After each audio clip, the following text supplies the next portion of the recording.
everybody, and welcome to this week's show, the Bodacity Show. I am your hostess with mostest, Jeanette Anderson.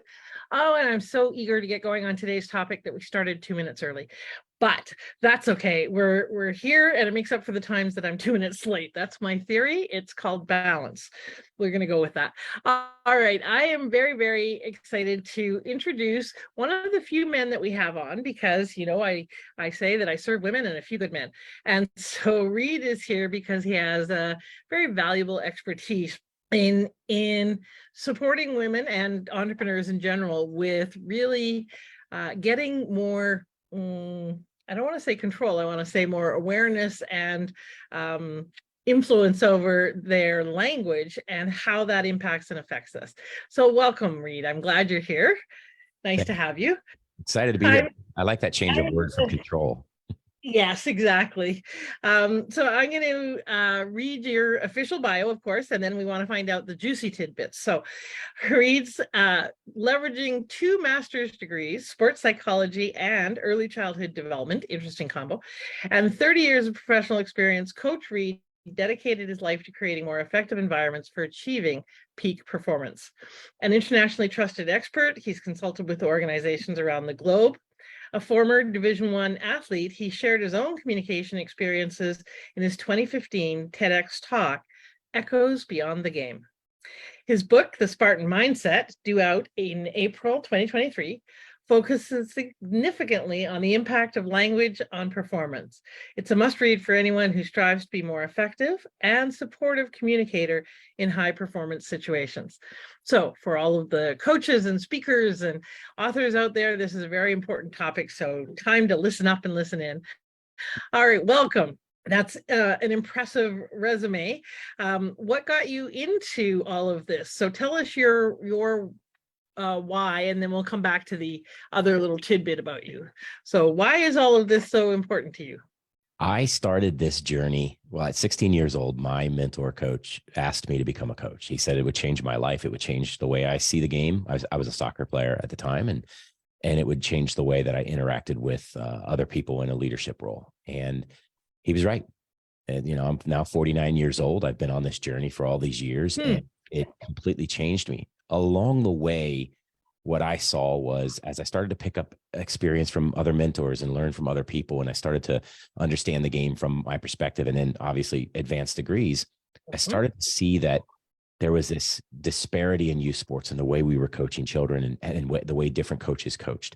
And one of the things I noticed was the trauma that was beginning to happen with this aggressive, old school, you know, and it's funny because people call it old school, but when I think of old school, I think of John Wooden, and he was the opposite, but this aggressive, you know, the TV coach who screams at their players and yells at them and demeans them. And so that was really the trauma that led me in looking. I'd had it happen to me, and I'd seen it happen to others, that led me down this path of my why, which is I felt like there was a way to create better leaders for better children for the future, that every child has an opportunity to unlock their own excellence. And those that don't continue on in sport, we miss the boat if we don't unlock their excellence within them, so that when they go on to do whatever it is they do in life, they're successful. I'm now at this point in my journey where I'm working with adults, and we talk about how everybody has a right to unlock their own excellence. And I use these 3 tools, learning, language, and leadership, to help people unlock theirs so they achieve peak performance in a life where maybe they've always been a little bit short because nobody's actually given them the chance to unlock it. Oh, okay. I like that. And I love the leading language and leadership. That's or leading language and learning.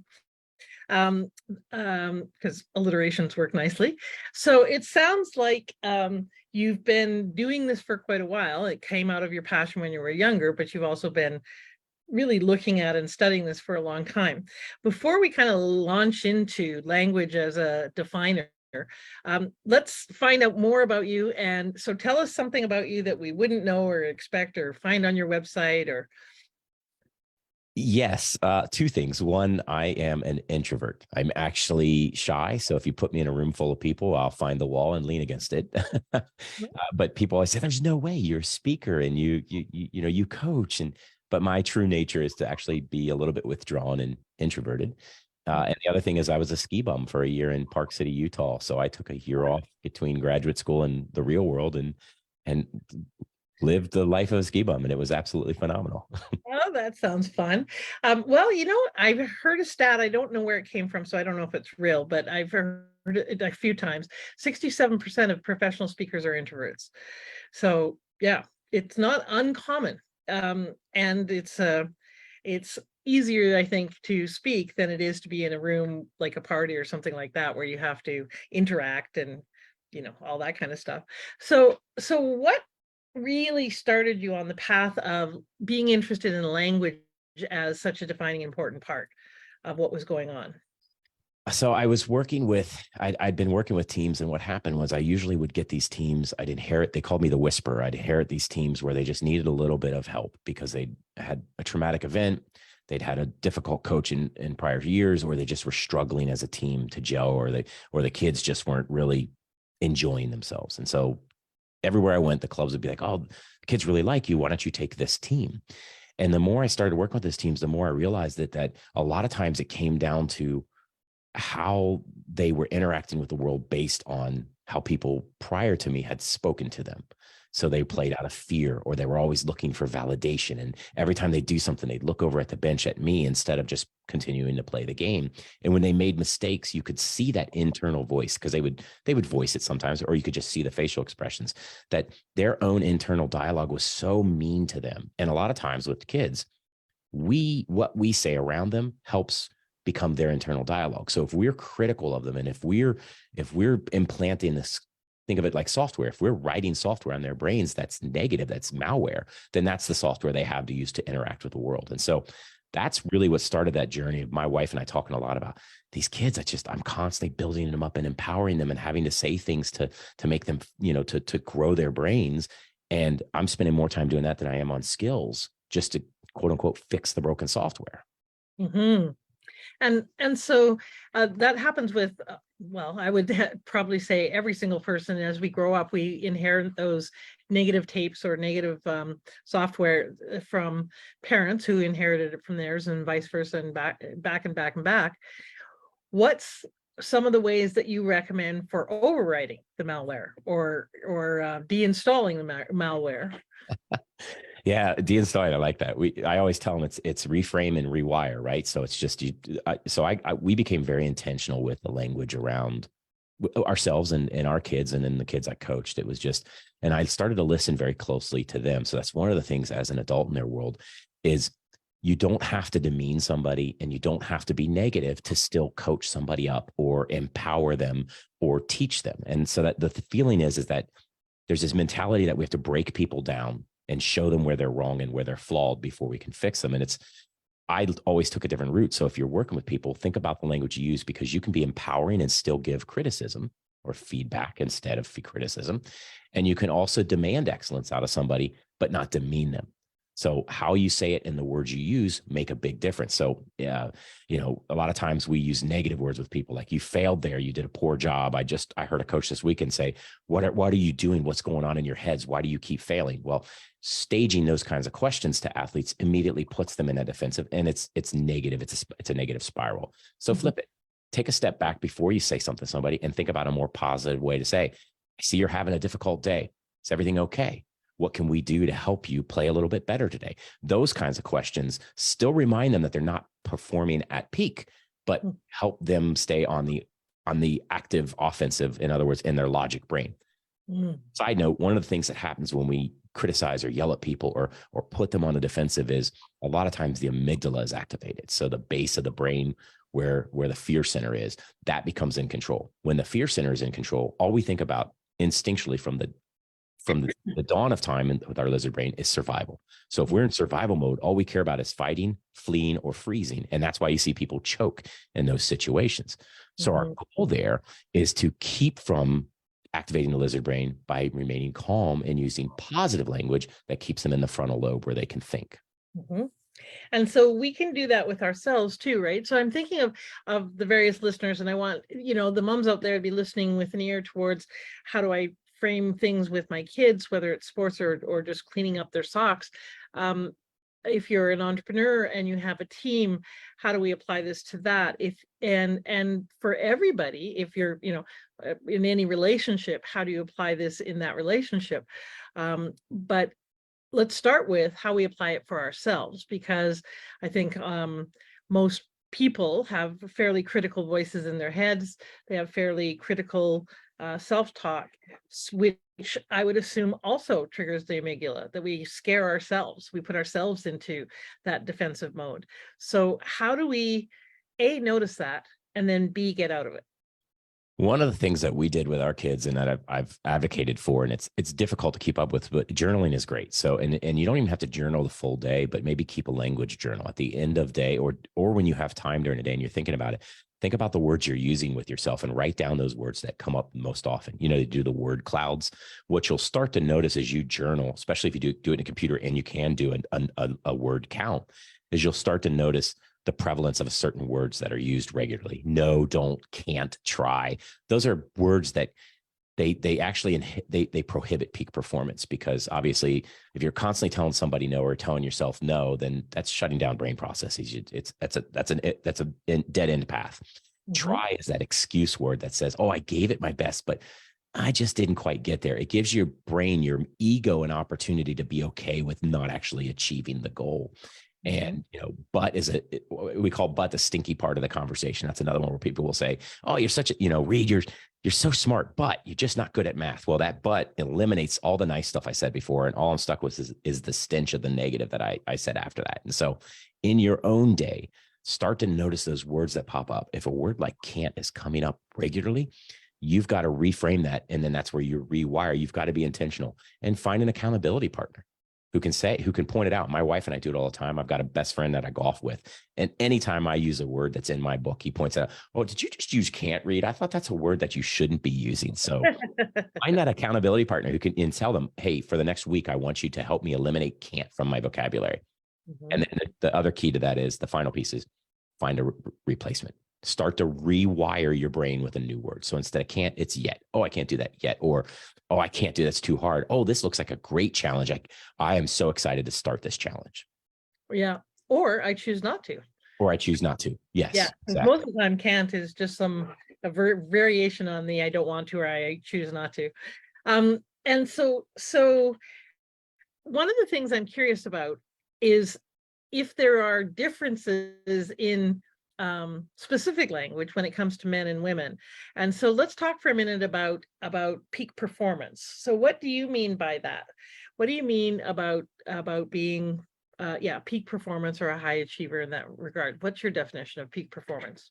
I define it as excellence. I use the term because people recognize it and understand it, but peak performance, the idea of elite and high performance, peak performance, where I struggle is we over elite everything. So when we start working with children, especially, we talk about elite sports at 6 years old and all of this, and we're over eliting. And so for me, it's stepping back and saying what peak performance is it's the old John Wooden definition. You're doing the very best you can in the moment with what you have at every chance you get. So every day I wake up and so for me, it's excellence. It's very individual. It has to do with each person. So your excellence is different than mine. My level of excellence in, say, math might not be as high as yours, but it's my excellence. It's the very best I can with the tools and resources I have. The other piece of that is it's changeable. It's like a growth mindset piece. Excellence is a goal line that you can constantly move. Some days it may come back a little bit. It may retract and you may say, today was just not a great day for me, but tomorrow I'll be better. No, there's that word, but, and tomorrow I'll be better. And so you move the goal line. Your goal is to always be a little bit better in some way than you were the day prior. That way, you're constantly growing on that upward trajectory. And that's that excellence piece. Excellence is adaptability. It's innovation. It's resilience. It's bouncing back from those situations that you struggle with. It's looking at opportunities to grow.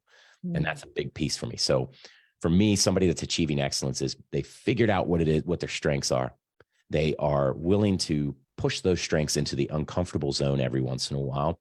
They're okay with falling down because they know they'll get back up and try again or do it again. And every day they're seeking that excellence. Every day they're waking up and saying, I'm going to be a little bit better in something today than I was yesterday. That's peak performance. Okay. Because here's the part of the reason I'm asking is because I think a lot of, especially women, hear that as or conflate it with perfectionism. They think that excellence is always the thing that's out of reach versus what you were talking about, which is my best today in this moment. And And there tends to be this not enough story that runs. And so if we're always, striving to be better, then it kind of by definition is that we're not enough as we are.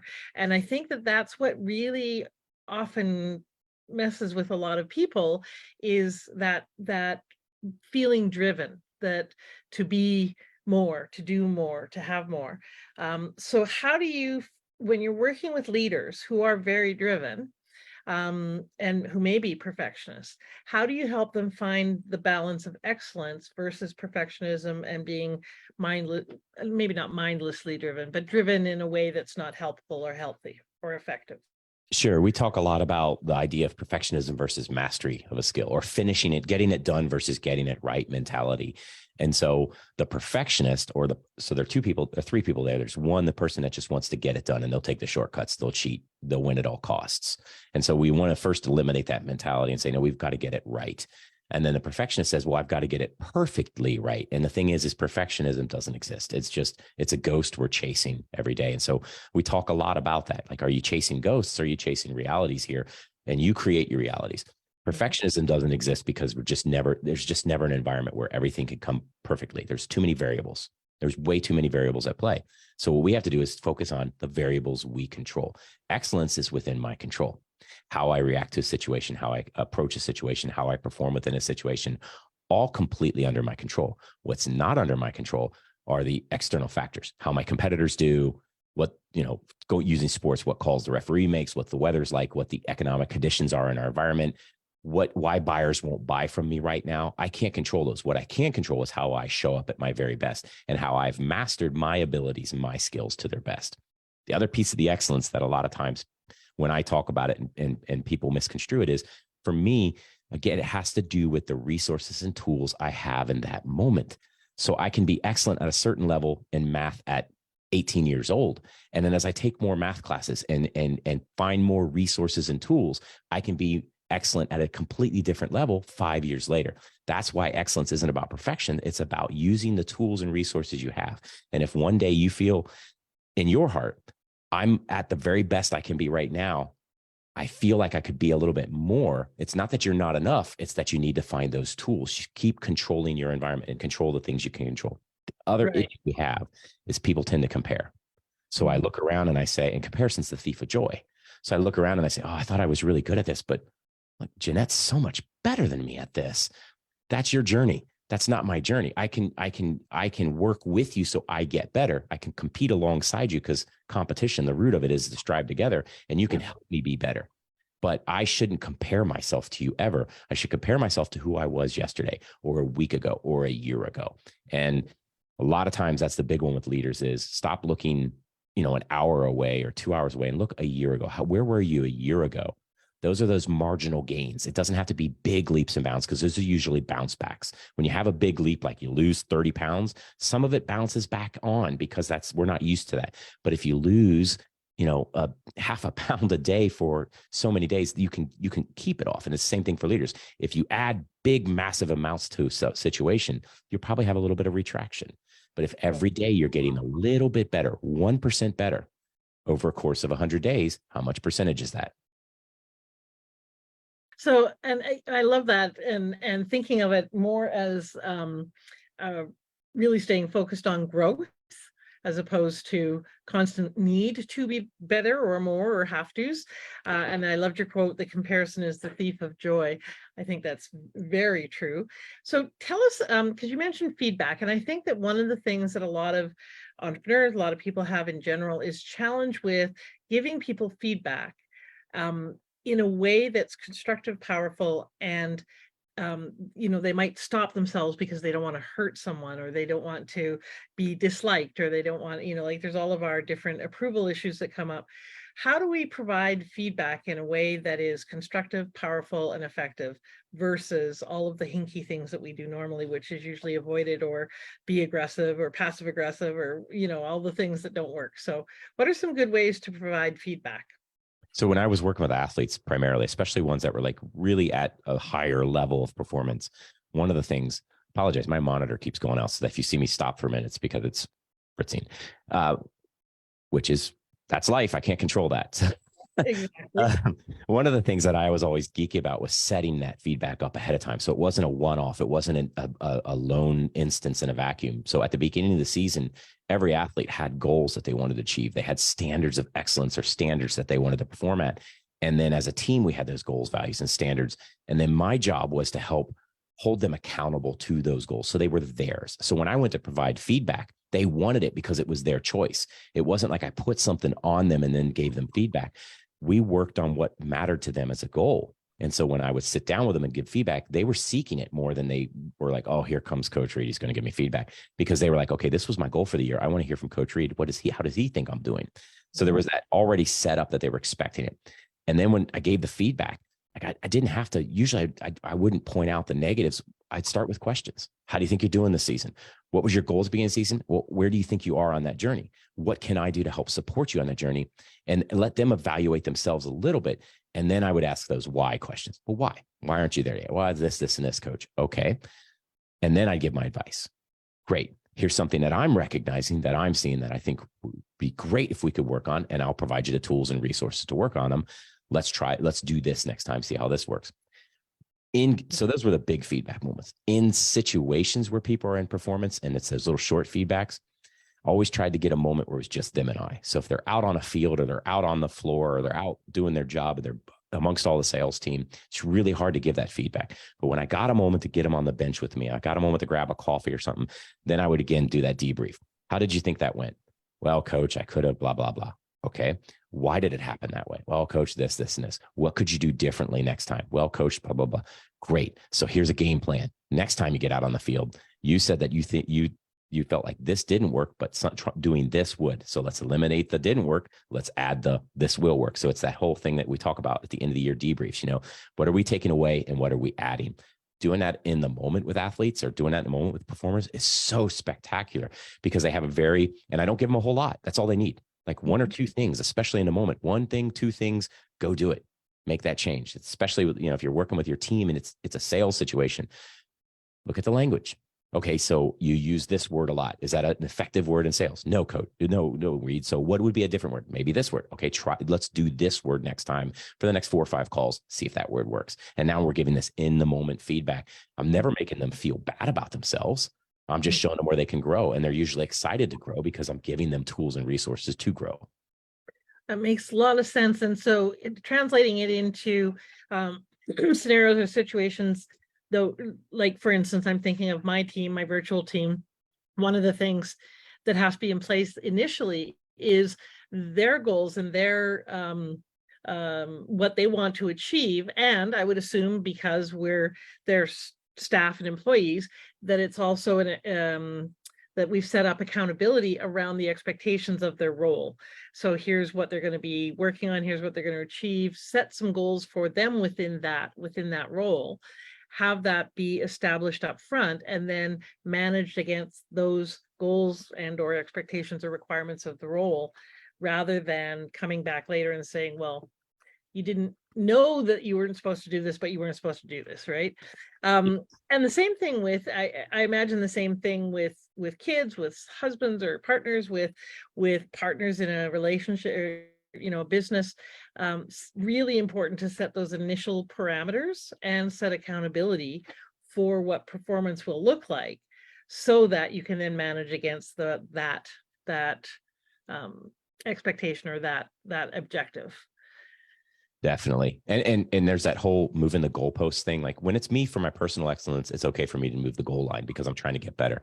But the worst thing that can happen is when somebody either doesn't, like you said, doesn't give you parameters, and then just shows up one day and says, oh, by the way, you were expected to reach X and you didn't get there. It's deflating for anybody.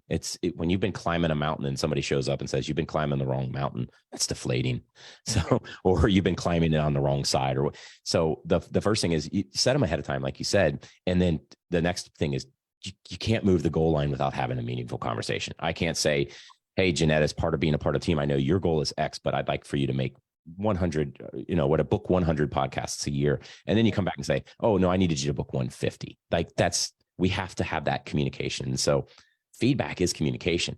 But the key is that, like I said, it's not to be in a vacuum. Like you said, it's to set it up ahead of time, and it rolls down. So these are the goals of the organization. This is the goal of your department. This is your personal goal. And all those goals should roll up into each other. They're clearly communicated. Everybody knows exactly what those goals are, and they know what they need and what they have already that they can use to get to those goals. And then my job now is to hold them accountable, to remind them of those goals. If they say this is too easy, we move the goal line. If they say I'm struggling, we either pull back the goal line a little bit, or excellence is about the resources and tools. We add resources and tools. One of the best managers I ever had, I just worked for him for a few years here and I've had some really great mentors and managers over the years. I have to give that caveat. I was working for Jeffrey Sitkov here in San Diego I was CEO of a homeless youth nonprofit. And Jeffrey had been doing it for 17 years. And one of the things he always did is every phone call we had, Reed, what can I help you with? What do you need from me to be better at your job? He was always asking that question. And the first couple of times he asked it, I felt so uncomfortable because people rarely ask that question. By the end of that, I was expecting that question because I always had answers. Oh, Jeffrey, you know what I could really use now? And my answers became so much more targeted. Like I really got good as, working for him, knowing exactly what it is I needed to get better for the sake of our goals as an organization. If you've got that kind of relationship with your employees, your feedback loops become so much more productive. So I want to switch track a little bit from the entrepreneurial world back to parents. And one of the things that I think I see, because I'm not a parent myself, but I see parents struggle with is different generations have different kinds of approaches to doing things. And like you said, there was an old school kind of fear-based model and of motivating people. And it's kind of swung the other way where, everybody's a winner all the time and you don't keep score and and there is no kind of performance encouragement by the looks of it. And so I think parents get kind of confused about, okay, well, I can't say anything negative to my kid. I can't correct them. That everything they do is right. And it's not always effective. So what would you say to parents who are struggling with that? How do I be a positive parent and have positive language and framing and not go to that extreme of you never ever, correct a child's behavior or situation? So I'm good friends with Jane Nelson, who she founded Positive Discipline, and it's done in schools, it's done in parenting, it's done in the workplace now. And she and I did tool cards for coaches, and her whole premise is based on Adlerian psychology. And one of the things I really like about her program is because it's sung to me and my own mission and values was that they eliminated the word no or don't. And so and as a parent, one of the things that we tend to do is say, don't do this or no. And so they've got it where you shift it. Instead of no running, you tell them to walk. So in soccer, when you're coaching kids, you don't say no handballs or don't touch the ball with your hand. You say, use your feet. And so as a parent, if you feel like your child isn't performing the way they should, you don't have to be that negative parent. You don't have to worry about being that overbearing parent if you're not using if you eliminate the never no language and don't language and you move to a do this, you're giving them a directive that helps them get in that mindset. The other one with parents is, again, you can demand excellence from people without demeaning the person. And there's the misconception is we swung so violently to the other side because we had all this negative coaching and negative feedback in our world. What was really, and we're seeing it now come out, abusive coaching situations, language-wise. Research shows that chronic verbal abuse does the same amount of damage to the brain of a person as chronic physical abuse. The brain cannot tell a difference between hits and words. It still does damage. And so because of that, I think everybody swung so crazy to the other side where it's like, oh, don't do anything anymore. And that's not the case either. We can still demand excellence from people. But again, it's having meaningful conversations with our children.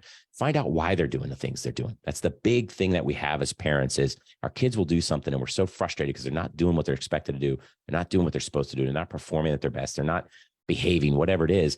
And we immediately just start punishing the behaviors versus find out why those behaviors are existing, go back to the root of those behaviors, and we can eliminate the variable, whatever it is, that's causing the behavior. So if your child's doing something, you don't have to be mean, but you can ask them, wow, I see that you are very upset today. You're very angry today. And believe it or not, doesn't matter how young they are, having that kind of conversation and letting them define their emotions and own their emotions is the first step.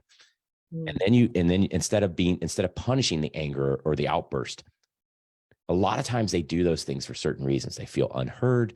They feel misunderstood. They don't understand the directions. All of these reasons that kids typically act out come from a feeling, and they decide to do this action based on the feeling because they haven't been able to define a better root for the feeling. So if we find out what the feeling is, we go to the root of what's causing the feeling, and then we can say, okay, let's find a different path. When you're angry, let's take a 5-minute break for yourself, because maybe they hit their brother or they stole a toy or something. Instead of telling them, don't hit your brother, we find a different solution. If you're angry, tell me, let's take a 5-minute break. And that's where parents are like, oh, it's too soft. But what you're doing is you're actually building emotional strength in your children. You're actually making stronger children. It goes back to Frederick Douglass, who used to, his famous quote that I absolutely, and one of the pieces of my why is, it's easier to build strong children than it is to repair broken adults. And so if you're teaching your children how to understand, name, and manage their emotions and their responses to emotions, you're building stronger people. So what seems like quote unquote soft parenting at first is actually developing emotionally fit human beings. I love that.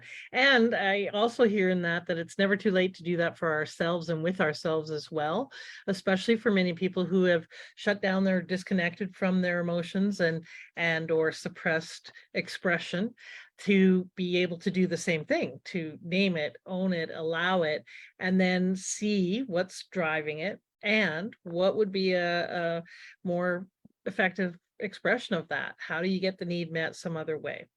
Because Yes. need is wrong. It's just that the way that it's being dealt with right now may not be as effective. So tell us about your book, the Spartan Mindset. Is that right? And tell us about that and your gift for everyone. Yes. So the Spartan mindset, and oops, it's blurred out, but it is all about language. Its subtitles, Mastering the Language of Excellence. And I wrote it because of the whole, as we've talked about, my whole career, seeing how just changing a word or two could really have a huge difference in a person's life, and it could change their performance. And so the book is set up with a series of words that have a negative impact on performance, and a series of words. So those are called peril words. Those are those words that when used in performance, they can stop performance. We already talked about a few of them: but, can't, don't, no. And then it's a series of words called power words that actually, if used properly and in the right situation, can help people perform better. So a single word can actually help in performance. And then there's also a small section on words called transformational words, which are those words that when used in a high stress, high performance, that moment that we're expected to perform at our very best, those words can transform the person and the moment. Probably the most important one, love. When somebody who is in a high performance situation and respects, admires, or is being led by somebody that they are influenced heavily by, when that person shows that they have an unconditional love for them, whether they perform well or not, they perform better having that word. So it's and it transforms them as a human being. So the book is, each chapter is a word or a short phrase, like what if, and it tells a story. Each chapter tells a story about that word used in real life, so we can see it actually having been used and how effective it was. And then we get into some of the brain science. I'm a little geeky, but I try to keep it as non-geeky as possible. We talk about the brain-body connection and what's happening within the brain when words are being used, and how the neurons fire, so that we understand that skill happens in the brain, and then how that translates to performance physically in the environment. And then I end each chapter with hints and tips. If it's a peril word, how to reframe and rewire. And if it's a power word, how to use it more often and how to use it in more effective situations. Okay, awesome. I love it. So it's called The Spartan Mindset, the Language of Excellence. It's giving me a hard time putting your link in there, but where can people go to get that? And is it available on Amazon as well? It is. It's available at all the major book resellers. So it's Target, Barnes and Noble, Books A Million, you name, Booktopia, you name them, they have them. It's also on Amazon. It's also available as an ebook, a Kindle. One of the things that I wanted to do for your group today, was your audience, was I actually have ebook copies that I can give away. And I have a shortened link because the link from the publisher is a little bit longer. And so my shortened link, and I can say it out loud and maybe that'll work, is HTTPS. It's a secure, so you got to use the S. HTTPS:// L as in Linda, N as in Nancy, dash K as in Karen, and dot ME, Mike, and E, and then / Spartan. If you can't find that link, and I should be in your Facebook. If you can't find that link, find me, message me. I will get you an ebook copy of it. If you go to fullspartan.com, you can find out more about pre-ordering. So if you like the ebook and you say, I got to have a physical copy of this book, if you buy a physical copy before April 18th when it comes out, go to fullspartan.com. And I've got at the bottom of the page, I've got a giveaway happening for people who buy it ahead of time. Okay, awesome. And so do you work besides coaching teams and so forth? Do you work as a coach? Do you, what other kinds of things do you do? I have digital courses coming out soon. I do a lot of workshops with organizations where they'll bring me in. Sometimes it's sports, sometimes it's not sports related, where they'll bring me in and we'll work on things like leadership development. We'll work on culture building. I do a lot of work around habits of excellence and building goal setting and value setting with organizations. And I'll also work with individuals or groups in a personal development coaching perspective. I always approach it from the athlete perspective. So if you were an athlete saying, hey, coach, I want to be a better soccer player, it's the same thing when somebody comes to me and says, hey, coach, I want to be a better salesperson. We just break it down into the learning, language, and leadership pieces. And we go from there. And then I tend to do a lot of keynotes as well. So organizations will bring me in, and the beauty is I usually cut a deal. If they bring me in to speak, I'll also come a day early or spend a day with the organization doing some one-on-ones or group work with them as well. And that's typically where I end up. Cool. Okay. And so if they want to find out more about you, should they go to fullspartan.com, or is that just the book? That's the book, but I believe on there you can click through my main website. My main website's easy to find. It's coachreed.com. So it's coachmyname.com. Okay. All right. And I'm just putting it into the chat here because it said something about that link is against community standards. So it won't let me post it for some reason. I forgot about that because I used it once before. I have to change it. It can't be the Linko link. You're right. So let me see if I can, while we're chatting, I'll see if I can pull it up and change the link for you. Or you know what I can do, putting it into the community, is I can give you the original link and without the shortening. Yeah. What was that? It's a long one, but they'll be able to see it in the thing. The only reason I didn't use it in our Zoom chat here so that you had it was it's so long because it's a bunch of letters and numbers. But there you go. That's the free ebook. Okay. Awesome. I will put that in there, and I will also have put in your website so that they can find you. You can find him here. If you don't see the link or can't get the link, like you said, you can reach out to him, DM on Facebook, and just let him know that you would love his ebook or the ebook version of his book. So there's so many different things that I'd love to, talk to you about and have conversations about, but what's one last thing you'd like to leave our listeners with? So this is one that I said a couple of weeks ago, and now I've used it a couple of times just because I really it's attached to me. It's just something that it means a lot to me. It's a quote that I used a couple of weeks ago. If there's anything you're going to do as you lead people in your world or yourself, this is a big one. We lead ourselves, and our voice really matters. And usually, like you said earlier, it's the most critical. So when you speak loudly, people will hear you. When you speak knowledgeably, people will listen. But when you speak lovingly, people will follow. So if you're a leader and you want to influence people and you want them to buy in or you want them to be a part of what you're doing, speak lovingly. Start to use more kindness, start to be more gentle, start to be that kind of leader that people want to be around and they can't wait till they show up. So that's what I would leave you with. Okay, hold on. So that was really good. I'm trying to type it. Okay, when you speak loudly, people will hear you. When you speak knowledgeably? When you speak knowledgeably, people will listen. Listen. When you speak lovingly, people will follow. Okay, I love that. That's a great line, a great quote. Is that yours? I haven't seen anybody else use it yet. I said it a couple of weeks ago, and I've been using it a lot. I've done a couple searches to make sure I wasn't the only one that said it, but okay. I am. The thing about language is we've all said the same thing at one point in time. way, shape, or form. Yeah, exactly. Thank you so much for being here, Reed. I really appreciate it. I really also appreciate your stand for supporting kids to become great human beings so that we have more wonderful adults in the world, and for working with adults as well to kind of restore some of the messed upness from our when we were kids. You're working at it from both angles, which I really appreciate.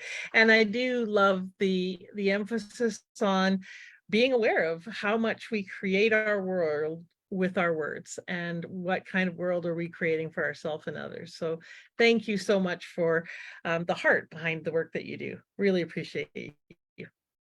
Thank you. Take care, everybody. Have a bodacious week, and listen to your words. Choose nice ones. Choose loving ones. Bye, everybody.